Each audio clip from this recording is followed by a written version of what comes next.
The Young and the Restless spoilers recap for Monday, November 30th. Tease that Nina Webster, Trisha Cast, will meet with Chance Chancellor, Justin Gaston, at Crimson Lights after getting into town.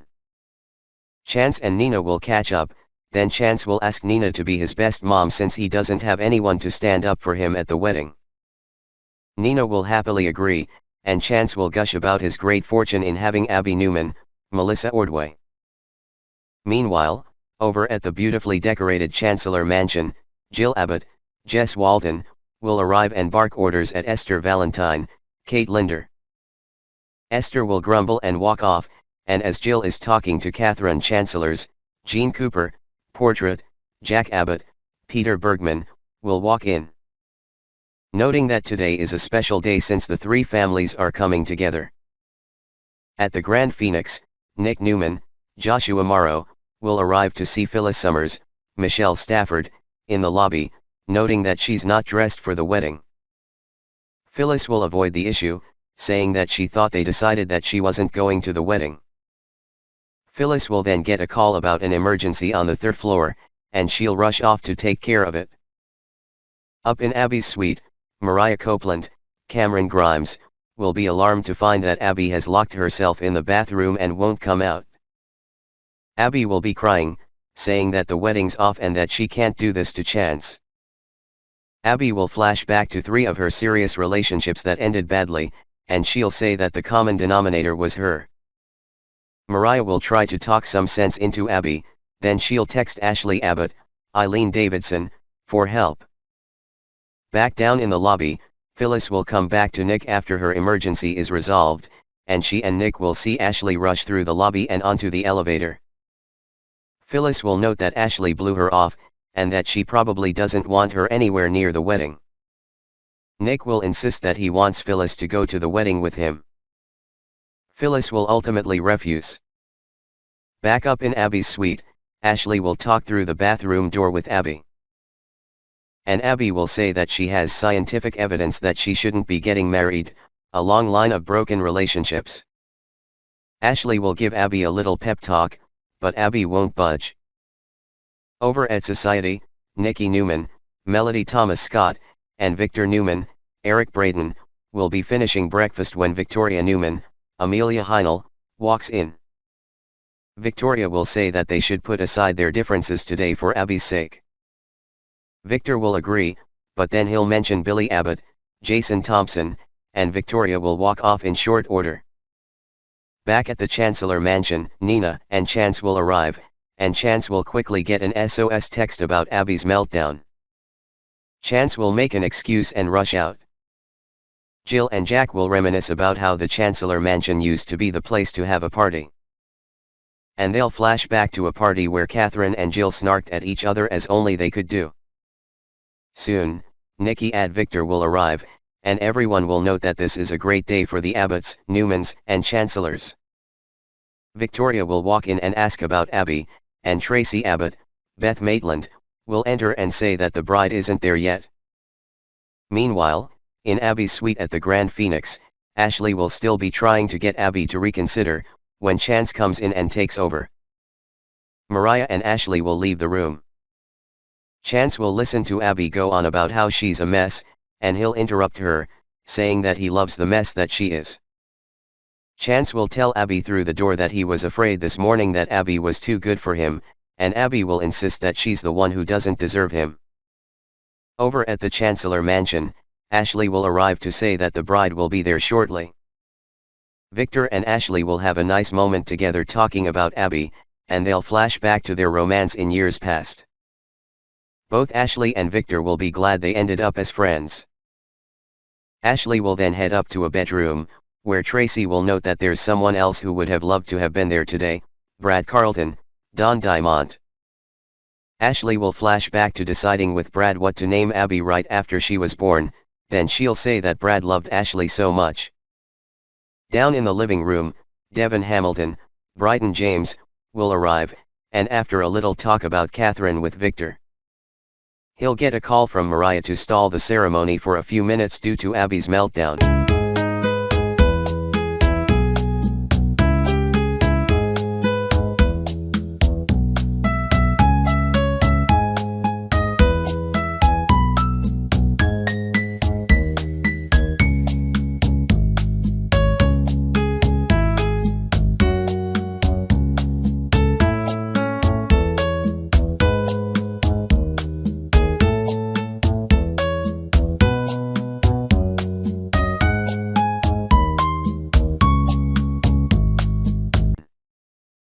Finally, back in Abby's suite, Chance will go on about how lucky he is to have met her, and how he finally knows how it feels to love someone.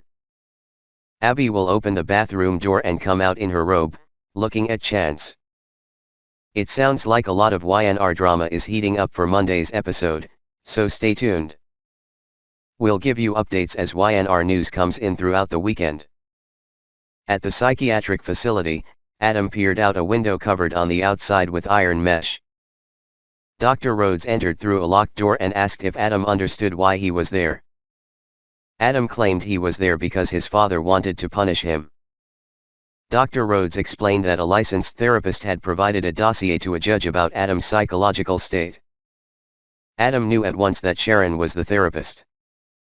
Dr. Rhodes explained that both Sharon and Victor had been concerned that Adam might be a danger to himself and to others. Adam disagreed and demanded to be released immediately, insisting that Victor, himself a real danger, had orchestrated the plot to have him committed. Adam said he was certain Sharon wouldn't have gotten involved had Victor not relentlessly persuaded her, and he accused Dr. Rhodes of being one of his father's hired hands. Dr. Rhodes explained that he didn't work for Victor and wanted to help Adam. Adam refused to cooperate, insisting that the doctor would twist his words and use them against him. At Crimson Lights, Chelsea rushed through the door and demanded Sharon tell her where Adam was. Sharon apologized for causing worry and explained that Victor was supposed to have contacted Chelsea. Chelsea replied, "Well, he didn't, so what happened to Adam?" Sharon and Chelsea moved to the patio, where Sharon admitted her news wouldn't be easy for Chelsea to hear. Chelsea replied, "Just say it." Sharon, speaking with compassion, explained that she and Victor had placed Adam in a facility where he could get the help and support he so desperately needed. Chelsea reacted with anger and cried that what they'd done would make Adam feel more alone and persecuted. Chelsea was livid that Sharon had colluded with Victor. Sharon said she'd agreed with Victor that Adam required inpatient treatment. Chelsea blamed Sharon for her failure to be objective because of her history with Adam. Chelsea accused Sharon of attempting to win back Adam. Sharon refused to discuss her involvement with Adam, insisting the man she wanted to be with was her soon-to-be husband. Chelsea said Sharon was afraid of losing Adam forever and wondered aloud how Ray felt about her refusal to let Adam go. Sharon expressed concern about Adam's constant struggles ever since he'd learned about his involvement with A.J.'s death. Chelsea was quick to defend Adam when Sharon mentioned the kidnapping, and she was surprised that Sharon knew about Adam's plot to commit a horrible crime against his family. Chelsea cried that Adam needed to get away from Sharon, the Newmans, and Genoa City, so he could be surrounded by people who didn't judge him or want him dead.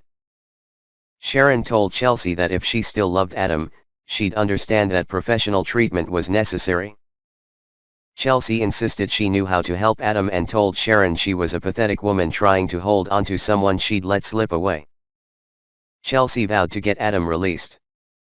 Sharon replied, "You can't. He's under a court-mandated 72-hour hold. After that, his doctors and the judge that signed the order will determine if he can be released." Sharon added that she expected Adam to remain under supervision. Chelsea warned Sharon that she would regret what she'd done. After Chelsea left, Mariah stopped by and immediately discerned that Sharon was troubled. Sharon said it had been a trying day, though she intended to turn things around. Mariah shared happy wedding news, announcing that Lola had made arrangements through Abby to host both the wedding and after party at Society. Sharon said it was very generous of Abby, given that the wedding would take place on New Year's Eve. Sharon's gloomy demeanor was at odds with her reply that Mariah's plans sounded wonderful. Sharon explained that she was experiencing doubts about a decision she'd made. Mariah asked Sharon if she was having doubts about Ray. Sharon insisted that her decision to marry Ray was the best thing she'd done in a long time. Mariah offered to manage the coffee house, and she encouraged Sharon to take a break. Victor stopped by Chelsea's suite. Chelsea begged for Adam to be released. Victor refused and explained that they had to stop coddling Adam and get to the root cause of what was bothering him. Chelsea admitted they'd enabled Adam, but she expressed shock that Victor would leave his son at a mental ward. Chelsea admitted they'd enabled Adam, but she expressed shock that Victor would leave his son at a mental ward. Chelsea cried that inpatient care would break Adam instead of helping him. Victor remained stone-faced. Chelsea cried, "Oh, my God, that's what you want." Chelsea accused Victor of wanting to remake Adam into the man Victor wanted him to be. Victor denied Chelsea's claims and implored her not to interfere. Chelsea begged to know where Adam was, but Victor left without responding. Sally ran into Kyle at Society. She thanked him for suggesting she approach Jack about the job at Jabot Collective. Kyle said he'd had no idea Sally had intentions of running the division. Sally bragged that she always shot for the stars and had made her objectives known to Jack. Kyle explained that Lauren had chosen Summer, though Summer had not yet officially accepted the offer. Kyle acknowledged Sally's extensive experience and noted that Summer had poured her heart and soul into JCV and was the right choice to lead the company into the future. Sally mentioned Kyle and Summer's recent engagement. Kyle said he didn't feel he knew Sally well enough to discuss it with her, pointing out that she seemed to be using every angle to her advantage. Sally insisted she hadn't intended to make trouble and was instead striving to make her own way. Kyle suggested Sally forget Jabot and JCV and seek opportunities to make her mark at Fenmore's. Sally thanked Kyle for the advice before he left. Sally waited impatiently and told Theo he was late when he entered, accusing him of purposely avoiding her. Sally expressed frustration that Theo had failed to find out who Lauren had wanted in charge of JCV, ruining her intentions to take that person out of the running. Sally said she'd found out from Kyle and wondered if Theo had remained mum out of allegiance to his ex. Theo insisted he owed nothing to Summer and noted that whether Summer or Kyle were apart, they always remained a little bit in love with each other. Sally said she'd need more information in order to take down Summer. Theo said he wouldn't become involved unless he was assured there was something in it for him. Theo explained that he'd just filed a lawsuit against the Abbotts regarding his lack of inheritance and wanted useful, solid intel about how the family intended to counter. Sally balked at being bossed around but agreed to find out all she could as soon as possible. In the boardroom at Jabot, Summer gazed out the window at the nearby skyscrapers, recalling the day Kyle had shown her an order form for a nameplate identifying her as the co-CEO.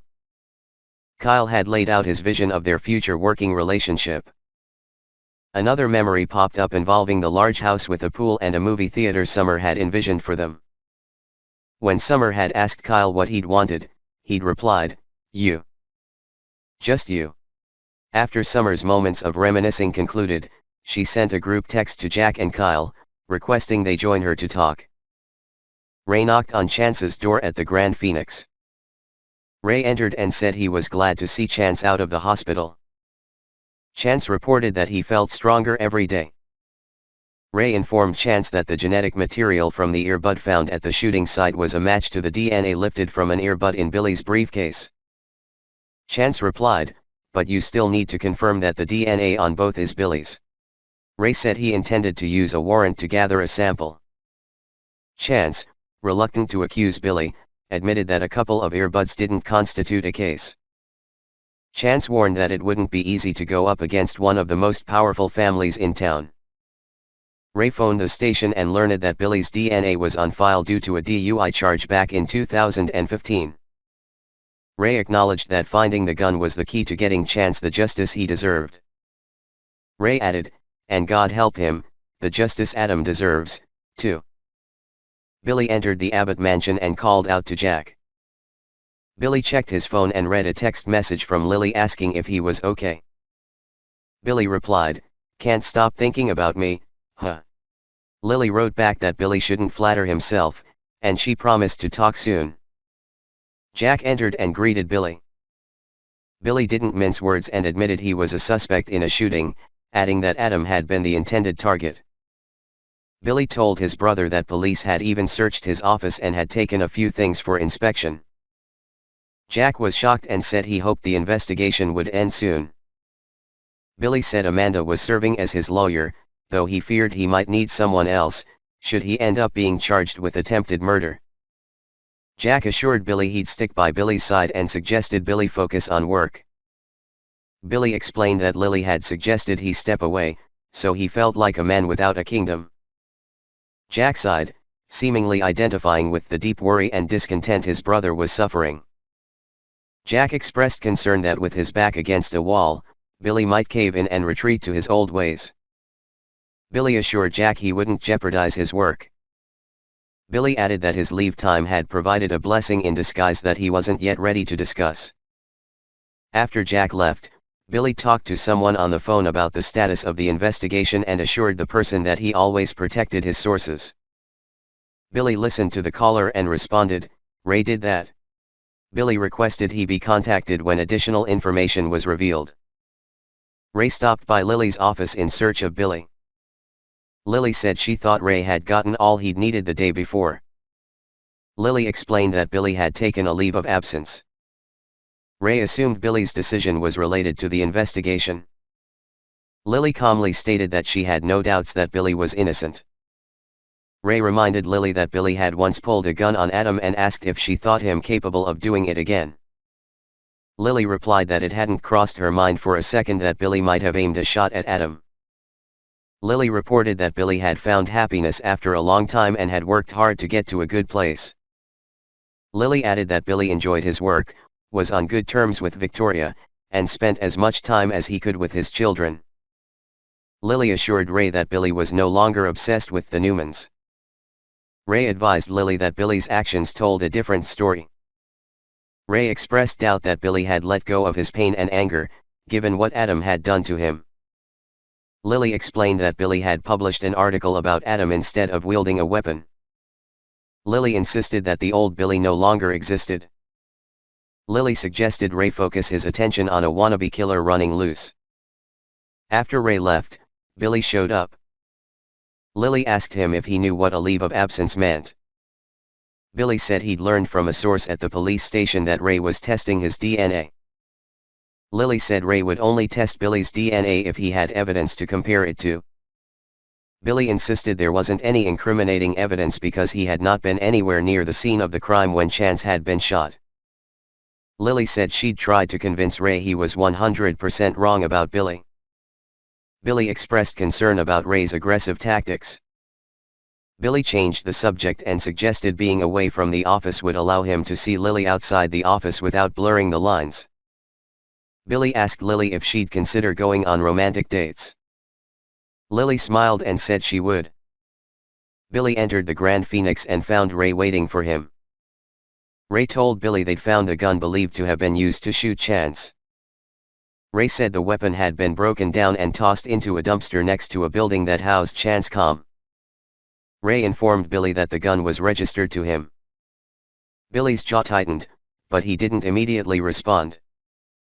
After Jack and Kyle joined Summer in the boardroom, she acknowledged she'd already spoken to Kyle and announced to Jack that she was leaving Jabot to head up JCV. Jack was proud for Summer and said it was a spectacular opportunity. Kyle echoed Jack and said Lauren would be lucky to have her. Summer credited Jack for his guidance that had allowed her to grow. Jack assured Summer she'd always have a position at Jabot if she wanted. Summer looked at Kyle. Beaming, Kyle looked proud, pleased, and elated for Summer. Before Jack left, he told Summer and Kyle he'd give them a moment together. Both awkwardly reacted and stated they were fine. After Jack left, Summer offered to help Kyle find her replacement. Kyle said he planned to ask Mariah to come on board. Kyle told Summer not to worry, and he wished her all the best. Summer exited the boardroom, but she was hesitant to walk away. Jack later returned to the boardroom and asked Kyle if he was okay. Kyle claimed he was concerned that the third quarter earnings hadn't been as strong as they'd hoped. A woman walked through the open door and said, "John Abbott, Jr." After she handed Jack an envelope, she said, "Kyle Abbott." After Kyle responded, he also received an envelope. The woman said, "You've been served." Jack read his summons and said Theo was suing them for Dina's entire estate. Jack checked his phone and learned that Ashley and Tracy had also been served. Kyle added that Abby had, too. Kyle cried that it was a disgusting insult to Dina's memory. Kyle told Jack he'd warned that Theo couldn't be trusted and should have been kept on the outside where he belonged. Sally lingered outside the door and overheard Jack and Kyle discussing Theo. After Kyle left, Sally entered. Sally told Jack that Theo had been asking her to spy on him and his family regarding a lawsuit. Sally explained that she didn't feel right about it. Jack said Theo was crying sour grapes. Sally suggested feeding Theo bad information to make him give up and go away. Jack thanked Sally and opted to let the court settle the matter. Jack told Sally he wouldn't forget her gesture. Kyle stopped by Crimson Lights and approached Mariah. Mariah took one look at Kyle and said, "Bad days seem to be contagious. What's wrong with you?" Kyle could barely contain his anger and told Mariah about Theo filing a lawsuit claiming he was entitled to Dina's entire estate. Mariah replied, "I didn't think he'd actually go through with that." Mariah explained that she had not been aware of Theo's plan but knew he'd been hurt during the reading of the will. Mariah was certain Theo couldn't prevail. Kyle changed the subject and announced that Summer had left to run JCV. Mariah was elated when Kyle offered her Summer's job. Kyle ran into Theo at the bar at Society and told him he'd never get away with what he was attempting to do. Theo said it was up to the judge. Kyle was seething and insisted Theo wasn't entitled to anything more than the pen he'd received. Theo replied, "Well, my lineage seems to differ, and why are you so against sharing the wealth?" Kyle said his grandmother had made her wishes clear, and they should be honored. Theo insisted Kyle had been handed enough already. Kyle reminded Theo he'd blown an opportunity Jack had given him at Jabo. Summer overheard the men arguing and asked what was going on. Theo abruptly left. Kyle told Summer that Theo was suing the family to get Dina's estate. Summer said Theo's plan was insane. Summer told Kyle not to play into Theo's hands by reacting. Summer assured Kyle he was a million times the man Theo was.